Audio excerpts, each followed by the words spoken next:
ملک میں روزگار کی کمی ہونے کی وجہ سے لوگ باہر جانا چاہتے ہیں، اور میں یہ سمجھتا ہوں دوسری وجہ یہ ہے کہ اب ہر کسی کے دل کے اندر بڑی بڑی خواہشیں پیدا ہو گئی ہیں، ورنہ حقیقت یہ ہے کہ اس وقت بھی پاکستان کے حالات ایسے نہیں ہیں کہ کوئی مزدوری کرنے والا، کوئی محنت کرنے والا آدمی رات کو بھوکا سوئے اور اس کے بچوں کے کھانے کا انتظام نہ ہو سکے۔ حقیقت یہ ہے کہ آج بھی جب ہم میدان میں جاتے ہیں، گراؤنڈ پر جاتے ہیں، تو ہمیں میسن نہیں ملتا، ہمیں مزدور نہیں ملتا، لیبروں کی کمی ہے، اور 10-1200 روپیہ 1300-1400 روپیہ آرام سے ایک آدمی کما سکتا ہے، لیکن یہاں وہ کام کرنے کے لیے تیار نہیں ہیں اور باہر جا رہے ہیں جس طریقے سے بھی ان کو جانا ہوتا ہے۔ تو میں سمجھتا ہوں کہ حکومت کو چاہیے کہ ایک تو یہ باہر بھیجوانے والے جو ایجنٹ ہیں ان کو اس کام سے روکا جائے، اس پر تو سب کا اتفاق ہے، لیکن میں سمجھتا ہوں جو اصل وجہ ہے وہ یہ ہے کہ ملک کے اندر جو بے روزگاری ہے، جو افراتفری ہے، جو ناانصافی ہے، اصل میں نوجوان ناانصافی سے، رشوت سے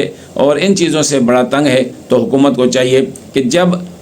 کہا جاتا ہے کہ ملکی حالات بہتر ہو رہے ہیں، مہنگائی کم ہو رہی ہے، سب سے اہم بات یہ ہے، ایک عام دیہات میں رہنے والا آدمی بھی جس چیز کو دیکھتا ہے وہ یہ دیکھتا ہے کیا ملک سے کرپشن ختم ہوئی ہے، کیا ملک میں انصاف آیا ہے۔ تو نہ عدالتوں میں انصاف ہے اور نہ کچہریوں میں رشوت کے بغیر کوئی کام ہوتا ہے۔ تو اگر اس کا سدباب حکومت کرنا چاہتی ہے تو پہلا کام یہ کرے کہ رشوت کے بازار کو ختم کرے اور ناانصافی کو ختم کرے۔ دوسری بات یہ ہے کہ چونکہ نوجوان چاہتے ہیں باہر ملک جائے، اور یقیناً اگر وہ اچھے سیدھے راستے سے جائیں، سیدھے طریقے سے جائیں تو یہ ملک کے لیے بھی اچھا ہے۔ تو حکومت کو چاہیے کہ ان نوجوانوں کو ہنرمند بنائیں، ان کے لیے ایسے ادارے قائم کرے، یا ایسے ادارے جو پہلے قائم ہیں ان کے ساتھ ایسے معاہدے کرے جو ان نوجوانوں کو ہنرمند بنائے، تاکہ یہ باہر ملک جائیں تو کسی ہنرمند کے طور پر جائیں، اور ظاہر ہنرمندوں کی پوری دنیا میں ضرورت ہے۔ تیسری بات یہ ہے کہ حکومت کو چاہیے کہ افرادی قوت باہر بھیجنے کے لیے باہر کے ممالک سے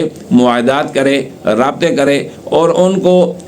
گارنٹی کرے کہ ہم اپنے لیبر بھیجیں گے، ان کی ہر حرکات اور سکنات کے ہم ذمہ دار ہوں گے۔ اور جب حکومت گارنٹی کرے گی تو ظاہر ہے حکومت کو چاہیے کہ ان لوگوں کو باہر بھیجنے کے لیے، جو اپنا رزق حلال کمانے کے لیے جانا چاہتے ہیں، بہتر مستقبل کے لیے جانا چاہتے ہیں، تو سب سے پہلے ان کی اخلاقی تربیت کی جائے۔ ان کو یہ بتایا جائے کہ آپ جب ملک سے باہر جا رہے ہیں، رزق حلال کمانے کے لیے جا رہے ہیں، اپنی ضرورت پوری کرنے کے لیے جا رہے ہیں، تو آپ صرف اکیلے نہیں جا رہے بلکہ آپ اپنے ملک کے سفیر ہیں۔ آپ کے اچھے اخلاق ہوں گے، آپ کا اچھا کردار ہوگا، تو بیرون ملک میں آپ کو بھی فائدہ ہوگا، وطن اور قوم کو بھی اور ملت کو بھی فائدہ ہوگا، اور اس سے ہم سب کی عزت میں اضافہ ہوگا۔ لیکن اگر خدا نخواستہ جو موجودہ صورتحال ہے، جو پاکستانیوں کی بیرون ملک سے شکایات آ رہی ہیں، جو بیرون ملک کے لوگ ان سے جو تنگ ہو رہے ہیں، اس سے تو کہیں ایسا نہ ہو جائے کہ پوری دنیا سے ہمارے ہنرمند بھی واپس آ جائیں اور ہمارے نوجوانوں کے لیے راستے بند کر دیے جائیں، دروازے بند کر دیے جائیں، جیسے بہت سارے اسلامی ممالک اور دیگر ممالک بھی نئے ویزوں کے اجرا میں لیت و لال سے کام لے رہے ہیں۔ تب پہلی بات یہ ہے کہ حکومت کو کرپشن پر کنٹرول کرنا چاہیے، ناانصافی پر کنٹرول کرنا چاہیے، اور اس کے ساتھ ساتھ اپنے نوجوانوں کو ہنرمند بنانے کی کوشش کرنی چاہیے، اور پھر وہ لوگ جو ہر حال میں باہر ممالک جانا چاہتے ہیں ان کے لیے راستے پیدا کرنے چاہیے، باہر ممالک کی حکومتوں کے ساتھ معاہدے کر کے، اور ان کو افرادی قوت کی فراہمی کے نام پر ان کو ان نوجوانوں کے لیے ایسے راستے بنانے چاہیے تاکہ یہ سیدھے راستے سے جائیں، اور اس طرح کے حادثات جو آئے روز رونما ہو رہے ہیں ملک و قوم کو، اس مشکل اور یہ پریشان کن صورتحال سے بچایا جائے، اور نوجوان جو قیمتی جانیں ضائع کر رہے ہیں، اپنے والدین کا مال اور سرمایہ بھی ضائع کر رہے ہیں، چونکہ بہت سارے لوگ چلے جاتے ہیں، 90% لوگ جو یہ رسک لے رہے ہیں وہ باہر ملک جا رہے ہیں۔ جب وہ 90% سے بھی زیادہ لوگ جا رہے ہیں تو جو پیچھے یہاں بیٹھا ہوا ہے نوجوان، جو صرف سوشل میڈیا دیکھتا ہے، وہاں کی ٹرینیں دیکھتا ہے، وہاں کی گاڑیاں دیکھتا ہے، تو بس اس کے ذہن میں یہ ایک چاہت پیدا ہو جاتی ہے کہ کون سا وہ گھڑی ہوگی، کون سا وہ وقت ہوگا جب میں وہاں پہنچوں گا۔ تو جب یہ راستے میں بغیر سوچے سمجھے پیسے بھی دے دیتا ہے اور جاتا ہے، تو راستے کی بہت ساری مشکلات کا سامنا اس کو کرنا پڑتا ہے، اور جو پہنچ جاتے ہیں ان کو بھی پتہ ہے کہ کتنی مشکلات ہیں راستے میں۔ کئی دن ان کو بھوکا رہنا پڑتا ہے، کئی دن ان کو پیدل چلنا پڑتا ہے۔ کچھ لوگ تو راستے پیدل چلنے کی وجہ سے اور بھوک کی وجہ سے زندگی کی بازی ہار جاتے ہیں، اور کچھ پھر بارڈر سیکورٹی جو ہے ان کی وجہ سے ان کی مطلب ہے کہ جان چلی جاتی ہے، کچھ لوگ اس طرح سمندر میں حادثات کی وجہ سے ان کی جان چلی جاتی ہے، تو یہ انتہائی افسوسناک بات ہے۔ اگر حکومت چاہے تو اس کا سدباب ہو سکتا ہے کہ ایک تو افرادی قوت کے ذریعے باہر ممالک کے ساتھ معاہدے کیے جائیں اور جو نوجوان جانا چاہتے ہیں ان کو بھیجا جائے، لیکن سب سے پہلے کہ جب یہ باہر جائیں تو ان کو ہنرمند بنایا جائے اور ان کو اخلاق سکھائے جائیں، ان کی تربیت کی جائے کہ یہ کس حیثیت سے جائیں گے اور وہاں کس انداز سے انہوں نے زندگی وہاں بسر کرنی ہے، کس انداز سے وہاں کام کرنا ہے۔ تو اس سے انشاءاللہ نہ صرف نوجوانوں کے لیے راہیں بھی کھلیں گی، بلکہ میں سمجھتا ہوں کہ پاکستان کی عزت افزائی بھی ہوگی، بحیثیت قوم ہمارا عزت اور احترام بڑھے گا، جو اس وقت میں سمجھتا ہوں کہ پوری دنیا میں ہمیں نظر کہیں نہیں آ رہا۔ اور دوسری بات کہ کیا مولانا فضل الرحمان صاحب عمران خان صاحب سے جیل میں ملاقات کرنے چاہتے تھے یا ان کا کوئی پروگرام تھا؟ تو میری معلومات یہ ہیں کہ پی ٹی آئی کے کچھ دوستوں کا، کچھ لوگوں کا خیال تھا کہ مولانا صاحب عمران خان صاحب سے جیل میں جا کر ملاقات کریں، لیکن مولانا صاحب اور جمعیت علماء اسلام سب کا یہ موقف تھا کہ عمران خان سے ملاقات کرنے کا اس وقت کوئی فائدہ نہیں ہے، کوئی ضرورت نہیں ہے، چونکہ وہ ایک تو جیل میں ہیں، وہ کسی مذاکرات میں اگر شریک بھی ہوں گے، کوئی بات بھی کریں گے تو ظاہر ہے وہ ایک مجبور ماض، جو آدمی جیل میں ہوتا ہے، جو قید میں ہوتا ہے، اس کی چونکہ آزادی ہی سلب ہوتی ہے، تو اس کے ساتھ کوئی بات کرنا اس کا شاید کوئی فائدہ نہ ہو۔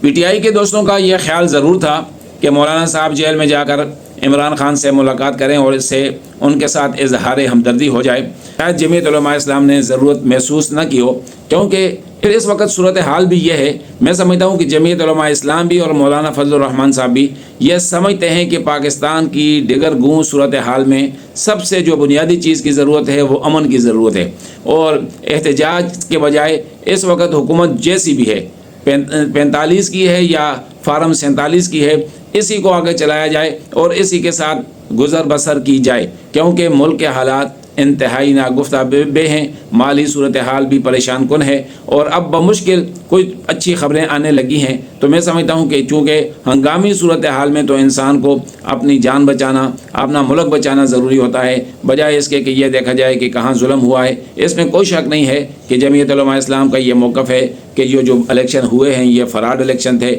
اس میں ناانصافی ہوئی ہے۔ بہرحال مولانا صاحب ہمیشہ ملک اور قوم کی بہتری کے لیے ہر قسم کی قربانی کے لیے تیار ہو جاتے ہیں، اس لیے مولانا صاحب کا خیال یہ تھا کہ اس وقت عمران خان سے ملاقات کا کوئی فائدہ نظر نہیں آتا، اور اگر مولانا صاحب چاہیں بھی کہ وہ عمران خان سے ملاقات کریں تو میں سمجھتا ہوں یہ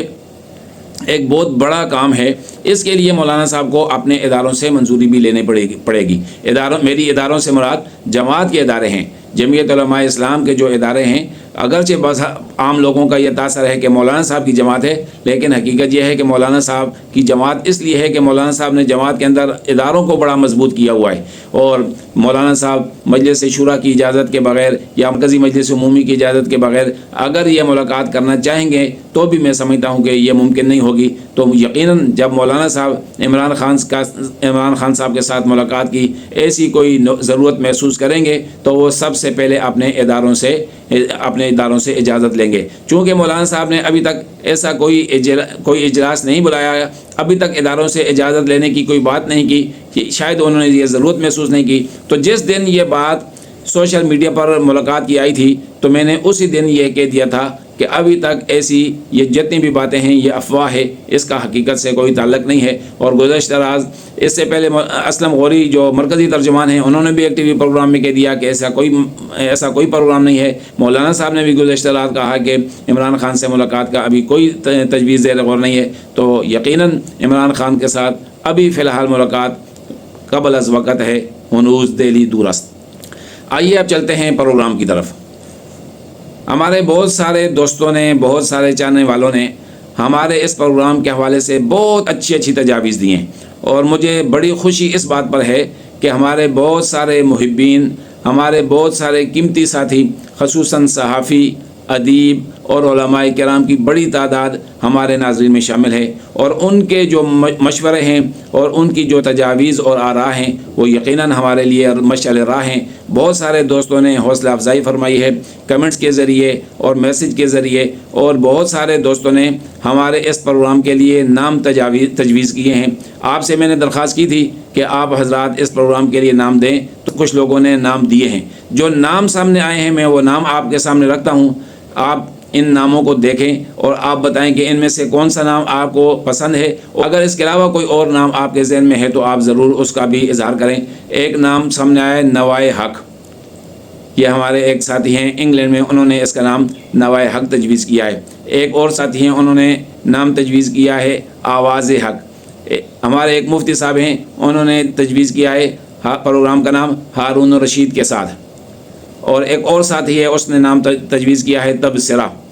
تو اب تک یہ نام آئے ہیں۔ بہت سارے دوستوں نے کمنٹس کے ذریعے بڑی محبت کا اظہار کیا ہے، آپ تمام کا شکریہ۔ انشاءاللہ ہم اس پلیٹ فارم سے دیندار لوگوں کے لیے آواز اٹھاتے رہیں گے، اور اگر کسی نے بھی دیندار لوگوں کے خلاف غلط بیانی کی تو آپ سے درخواست ہے کہ آپ نے ہمیں متوجہ کرنا ہے۔ انشاءاللہ ہم اس کا ضرور پیچھا کریں گے اور اس کا صحیح اور مثبت جواب دیں گے۔ تو امید ہے کہ آپ کا تعاون جاری رہے گا۔ اگر ہمارا پروگرام آپ کو پسند ہے تو آپ سے ایک دفعہ پھر میں درخواست کرتا ہوں کہ ہمارے پروگرام کو شیئر ضرور کریں۔ جزاک اللہ خیرہ۔ السلام علیکم ورحمۃ اللہ وبرکاتہ۔